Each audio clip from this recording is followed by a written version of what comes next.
We've only got 10 minutes with him once the bell rings for the vote. So we got Congressman Ron Paul joining us. Obviously needs no introduction. We were just talking to him a few minutes ago. If you just joined us, we were raising this point of Obama becoming the first sitting president to be sitting on the UN Security Council as the head of it, violating Article 1, Section 9. Now, not even getting a token authorization of force or resolution from Congress, following UN orders to launch that attack in less than 48 hours. We were talking about this really being the biggest move yet for the New World Order, and then we were getting into, Congressman, how we want more liberty. We don't want dollar devaluation. We want Congress in control of currency and credit. But instead, the banksters you were mentioning, they want something else. They're openly calling now for a world government, an IMF, World Bank, Bancor, global currency. Can you speak to that, please? Yes, and I think the evidence is mounting about our concerns about the dollar, crashing. Prices are going up. They've been going up. But I thought it was very important today that Bernanke, in his sweet talk, admitted that, prices are going up. We'll have to watch this very carefully in case we have to do something. Of course, all the damage has been done over the last 3 years because they doubled and tripled the money supply, and that's where the problem is. So they know what we know and what we talk about. They know that the dollar's the days are limited, and we plan and hope that we can restore constitutional money and hard money and sound economic policy. At the same time, the crisis that's coming, the new world orders, the world people, they see it as an opportunity to move one step forward. They go to war, and they go to war under NATO and United Nations, not by the Congress. But they want also, because ultimately the big one is control of the money. So they are making their plans to have a worldwide fiat currency, the IMF, World Bank operations. But they have a long way to go because that still is fake money. It's fiat money, and they have to defy the marketplace. I mean, they may make the attempt, and they may be able to cause a lot of harm in the meantime. But ultimately, sound money wins out. Just hopefully we do our job and liberty wins out over the tyrants. Congressman, looking at what's happening around the world and the French basically invading Ivory Coast, these moves into Libya with the Special Forces advisors there. I mean, I've even seen statements out of NATO and others that this is a great day for globalism, a great day for world governance, that now the UN, if rebels in any country rebel, the UN can pick and choose and decide whether to have a resolution to basically back the rebels and bomb them. I mean, that's really a flimsy face, in my view, over neo-colonialism. Yeah, it's just a change, and it's not going to work for them, no matter how hard they try and how many temporary military victories they have. It's going to be a failed system. I think Obama has the worst policy conceivable. First, he goes in on his own under UN, and then he uses our force to intimidate him. And then he says, the American people must not like this, so I'm going to back off.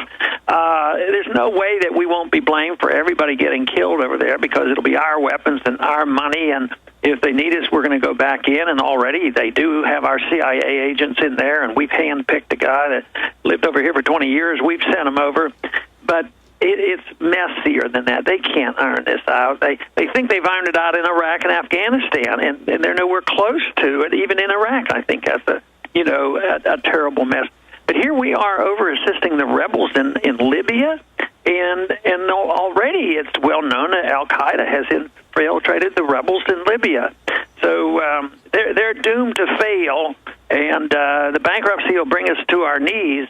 Let's just hope we can put it back together in a lot better shape than we have it now. Well, as you know, Congressman, and because you've cited his work quite a bit, Michael Scheuer, the former head of the bin Laden program at the CIA, chief analyst, just 2 days ago on CNN, he said, look, you guys are putting out pure theater. So is Hillary. So is Obama. This is absolute garbage. There is Al-Qaeda. Al-Qaeda is the core of this group. And it turns out that even the guy trained in Virginia admits that he sent troops previously to Iraq to kill our soldiers. So we're told we got to be in Pakistan looking for 100 Al-Qaeda total in Afghanistan and Pakistan. But then you have thousands of admitted Al-Qaeda in the Maghreb, there in North Africa, and they're now our allies. This is beyond 1984. Yeah, no, it's total insanity. And one thing we know, it will fail, but how many people are going to suffer in the meantime? But it will serve its purpose in many ways by bringing us to our knees. And some of them, like the opportunity, they don't let emergencies go to waste. They take advantage of it, and that's why they think they can advance the New World Order and one world government under these conditions. But, I think communications these days are such that our message is spreading, and I hope we're going to be very good competitors with the one worlders.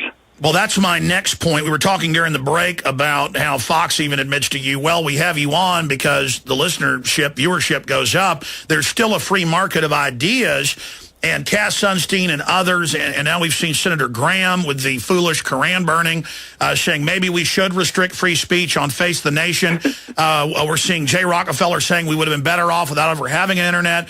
We see real moves and real announcements for fairness doctrine with this perfect storm of dinosaur media that's carrying water for the insiders, losing credibility, government losing credibility, and so more and more of a incentive to try to shut down our voices, but the genie's out of the bottle. What's your view on that?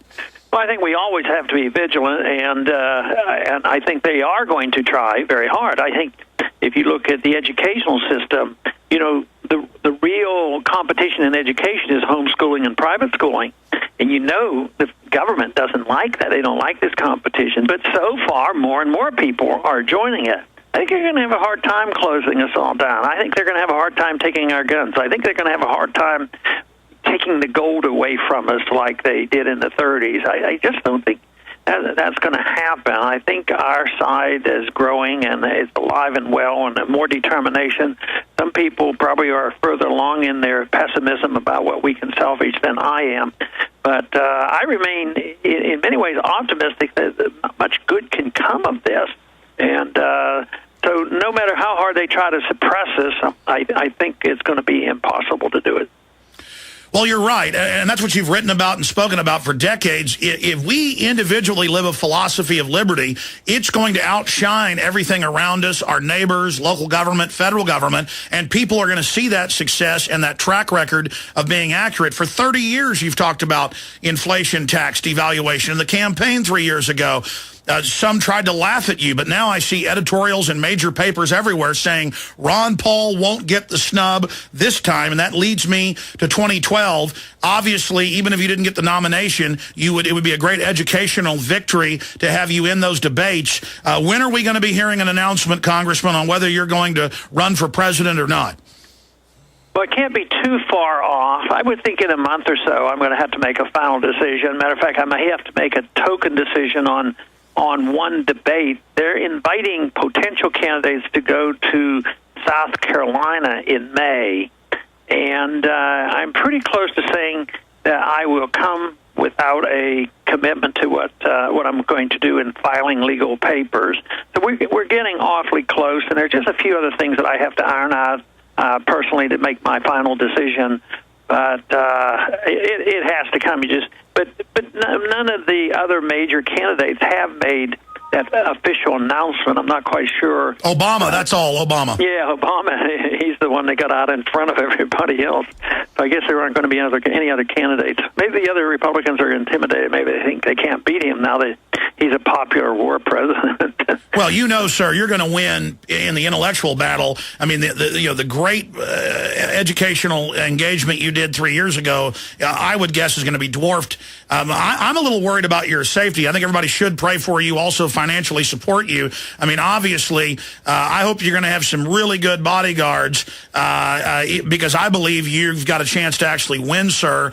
And then you're going to have to publicly come out when they try to steal the nomination from you, like they threatened Reagan with if he didn't put George Herbert Walker Bush on. I mean, do you have any concerns about your safety? Well, yeah, when I get in a car and when I get in airplanes, I mean, just normal life provides dangers to us. People urged me to be cautious in the last campaign, and I didn't change things a whole lot. You can go through life being intimidated, but I think, being a little more cautious is wise, but I don't I don't peek around every corner. Well, certainly you're bold and have a lot of courage. My point is, clearly the global banking establishment, if it really looks like you're going to become president, which is now in the realm of serious reality, I mean, certainly these people are known for bombing countries that don't have central banks they run. Yeah. Did you see where they set up a central bank with the radicals with the rebels in Libya? First thing they did, we got a couple of rebels out here. We need a central bank. That isn't insane. Well, we're almost out of time with you, Congressman. I've got a few other questions for you. We have about 3 minutes. I think we can do them. Okay, great. So they have rung the bell now. Yeah. Congressman Jesse Ventura was on here yesterday, former governor. Obviously, I'm sure you've heard his announcement that if you leave the Republican Party, he'd be happy to be your VP running mate. If you run for president, well, is it going to be as a Republican? As of now, that's mainly what I've been thinking of, but I guess in life you should always keep all options open. But right now I'm still a Republican congressman, and we did it last time as a Republican. And there's a lot of people who get mixed messages from that because Republicans don't always stand for liberty, as you know. Parties are somewhat irrelevant to me, whether I'm an independent, Republican, or libertarian. I think there are vehicles for delivering a message. So right now I am working within the Republican Party. Congressman, looking at the TSA, are there plans on congressional hearings? Multiple states are moving to try to bar the TSA, sticking their hands down people's pants, baking people in radiation microwaves. What are you doing to try to reverse that? Well, one thing is that I feed a lot of information to Jason Chavez, who's the chairman of that subcommittee, and he is hot on that issue. He's a very good congressman, and he is outraged over it, as we all should be. And I think if people have examples, the bad examples of it, that always helps, visuals and pictures or anything. If they can either send it to him directly or to me, I think we can make use of that as a weapon because there will be hearings on this. All right. In closing, building up towards an announcement to run for president, my gut tells me you're going to do it, sir, because you understand it's just too important to get the word out. What can listeners and Liberty supporters do to start getting their engines warmed up to give you the maximum support out of the gates when and if you make this announcement? Well, in a couple of weeks, I think it's April 19th, I have another little book coming out. That might be a time for an explosion of interest. And the book does not make money for me. It goes into my foundation. But it's a message. It's a book talking about 50 issues dealing with, and it's called Liberty Defined. And coinciding that with an announcement could be interesting, even though those plans have not been made to do such. But it's something that people could be looking at. Well, the day you announce, we're going to try to set up a money bomb, and we'll focus people over towards the Campaign for Liberty when that happens. Well, I have to think about that. It might have to be a political side. Campaign for Liberty is not political, so you can't do. But you can do something. That would be the congressional coffers. Then, well, sir, thank you so much for spending time with us. Go to your vote, and God bless you and Godspeed. Thank you. All right, there goes Congressman Ron Paul. We went a little bit into that break there. And, John, you think we should just fire